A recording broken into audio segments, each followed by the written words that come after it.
bienvenue sur AQC Live. Je suis Catherine Laurent de l'agence Qualité Construction et nous sommes à Batimat toute la semaine sur le stand de l'AQC. Voici le programme de nos 15 minutes aujourd'hui. Nous allons visionner ensemble quelques extraits de la journée d'hier et ensuite nous échangerons quelques mots avec Aymeric Prigent du réseau Approche PALS au sujet de sa conférence Construire, retour d'expérience sur les matériaux biosourcés et géosourcés, les points de vigilance et les bonnes pratiques.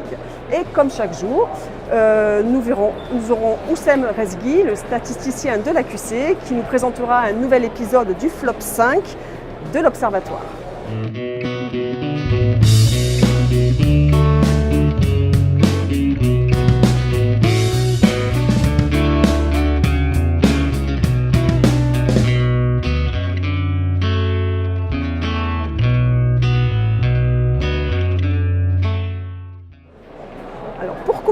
Revenons sur la journée d'hier. Nous avons rencontré M. Jean Damien, le président du groupement des métiers du photovoltaïque de la Fédération française du bâtiment. Il intervenait à la conférence « Le photovoltaïque en autoconsommation, un véritable outil pour la transition énergétique ». Regardons ensemble cette rétrospective.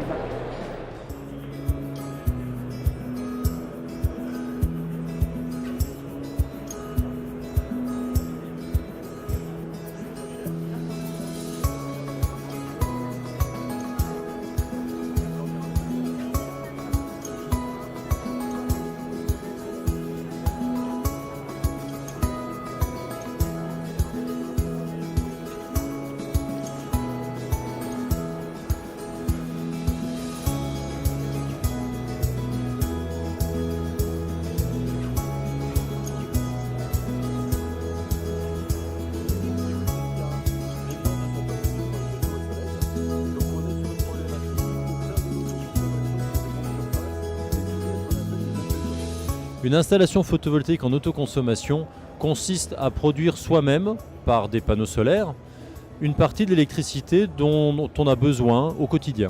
Ce type d'installation est amené à se développer dans les prochaines années, notamment porté par trois évolutions fortes. La première est sociétale. De nombreuses personnes souhaitent produire une partie de l'électricité qu'elles consomment au quotidien, à l'instar de particuliers qui ont un potager mais qui continuent à aller faire leurs courses. Un certain nombre de particuliers souhaitent produire une partie de l'électricité dont ils vont avoir besoin au quotidien, ce qui ne les empêche pas d'être raccordés au réseau, naturellement. Concernant le marché du professionnel, les centres commerciaux, les plateformes de stockage, logistique, les bâtiments tertiaires, les bâtiments d'activité, l'intérêt pour la maîtrise d'ouvrage est tout simplement de produire une partie de l'électricité dont elle a besoin pour faire tourner son activité, ce qui permet de baisser une partie de la facture de fourniture d'électricité. Un deuxième levier est réglementaire. En effet, il existe un certain nombre d'évolutions assez fortes encourageant l'utilisation de sources de production d'énergie renouvelable dans les bâtiments à construire aujourd'hui en France en 2017. L'ensemble de ces évolutions viennent principalement de la loi de transition énergétique votée en 2015. La troisième forte évolution est économique, c'est-à-dire aujourd'hui produire son électricité via des panneaux solaires est compétitive. En effet, le prix de revient du kilowattheure a largement baissé depuis plus de 10 ans et il est aujourd'hui tout à fait rationnel économiquement de faire ce type d'investissement. Afin de mener à bien une installation photovoltaïque, il convient de faire attention à un certain nombre de points sensibles. D'abord, au niveau de la conception de l'installation, la conception électrique. En effet, le dimensionnement ne va pas être le même sur un centre commercial où le bâtiment est occupé quasiment au quotidien, par opposition à une maison individuelle où, très fréquemment, lorsque le soleil brille, les occupants sont amenés à travailler ou à être en dehors de la maison. Enfin, un autre point de vigilance important est la partie constructive. Le fait de mettre des panneaux solaires sur un ouvrage peut dégrader la qualité de l'enveloppe de cet ouvrage et donc il convient de s'assurer que sur la partie constructive, l'installation soit conforme à la réglementation en vigueur. Aujourd'hui, nous recevons un expert dans un domaine totalement différent, Monsieur Aymeric Prigent, bonjour. Bonjour, donc bienvenue dans ce AQC Live en direct de Batimat 2017. Monsieur Prigent, vous êtes chargé de développement à l'association pour la promotion de la construction d'habitations écologiques en paille, le réseau Approche Paille. Voilà, vous allez intervenir tout à l'heure à 15h sur le forum Actualité Construction pour nous parler de la construction paille. Alors dites-nous tout. Quels sont les avantages de la paille? Pourquoi construire en paille? Alors déjà, on peut dire que la paille en tant qu'isolant et support d'enduit, c'est aujourd'hui une technologie qui est aboutie. Et donc on peut l'utiliser de manière générale dans le bâtiment. Donc dans ces avantages, c'est que c'est évidemment très isolant pour les questions de performance en hiver, mais également apporte un bon confort d'été. Et puis on a un matériau qui est abondant partout sur le territoire, ce qui permet à la fois d'avoir une disponibilité proche et puis également une garantie de prix bas durable. Parce qu'on sait qu'aujourd'hui, si on se mettait à construire 100% des bâtiments français isolés en paille, on ne consommerait que 10% de la paille produite en France. Donc, et en dernier ressort, un avantage non négligeable, c'est que c'est un matériau qui présente les meilleurs bilans environnementaux qui existent aujourd'hui dans la base INIES, donc les fiches de déclaration environnementale et sanitaire. Tout à fait, voilà, a priori, tout à fait prêt pour le plus, c'est moins. Mais alors qu'est-ce qu'on peut construire en paille?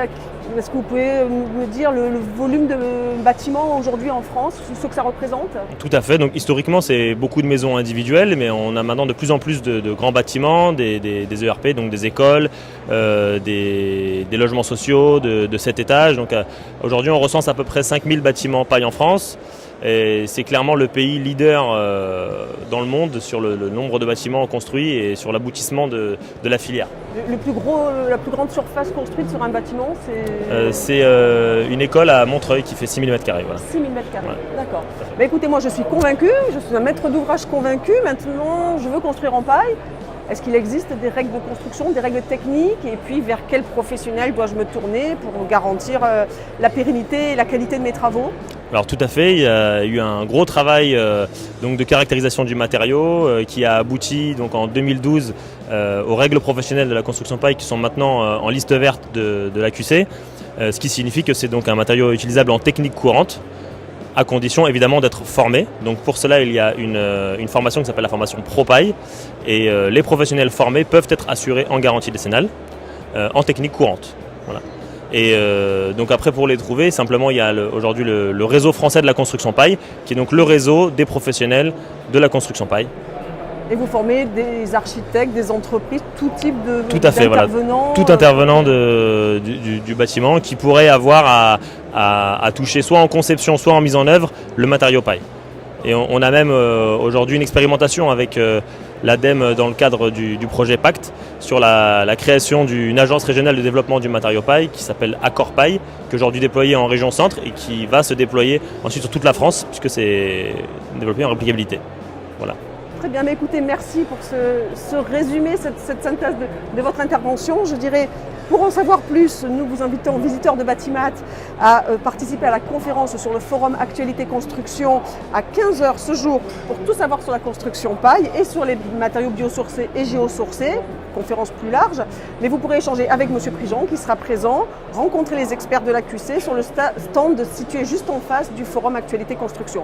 Tout de suite, une pause vidéo.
Pour terminer, je suis avec Oussem Rezghi. Oussem qui est ingénieur statisticien à l'agence Qualité Construction. Bonjour Oussem. Bonjour Catherine. Alors, quel élément d'ouvrage se place aujourd'hui dans le FLOP 5?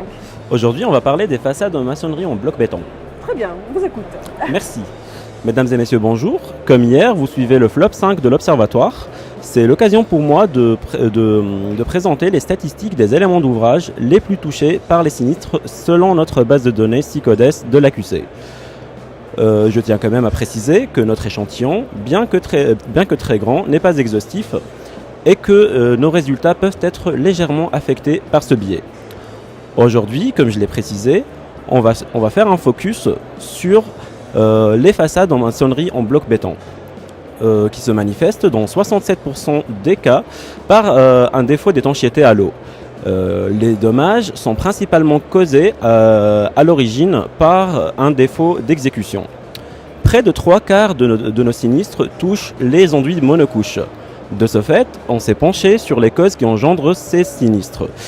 Et la répartition par effectif montre que des fissurations de support sont à près de la moitié la cause principale de nos désordres. Bien sûr, tout cela a un coût.